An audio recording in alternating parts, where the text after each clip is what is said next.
জীবনের জীবদ্দশায় মুসলিম হিসাবে অনেকেই কবরে চলে যায়, কিন্তু আল্লাহ পাকের যে কোরআনের সূরা যেগুলো দিয়ে আমরা নামাজ পড়ি, যেমন সূরা আল বাকারা,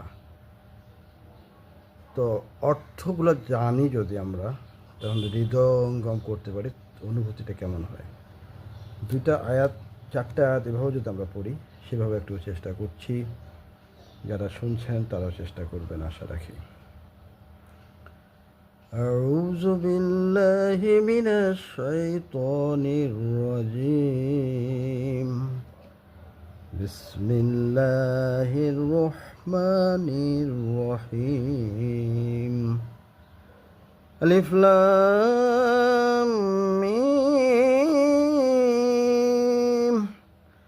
ذلك الكتاب لا ريب فيه هدى للمتقين الذين يؤمنون بالغيب ويقيمون الصلاة ومما رزقناهم ينفقون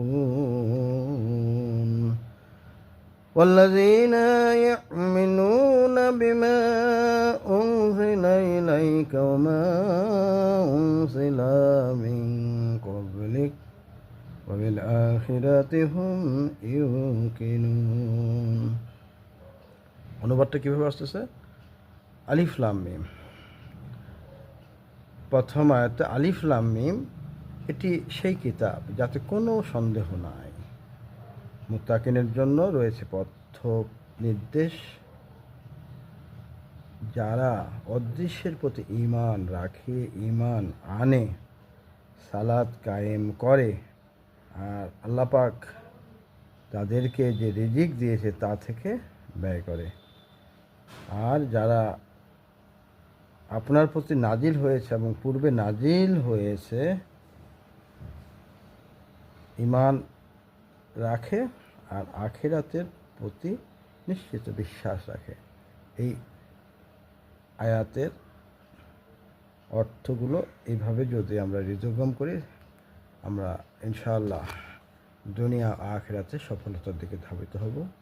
এবং নামাজটা সেই ধরনের শিহরিত হবে, বিচলিত হবে, পরকালের দিকে মনোনিবেশ হবে। আর পরকালের চিন্তায় মানুষকে অবমাননা না করে শ্রদ্ধা রাখবে। এটাই আমাদের মুসলিমের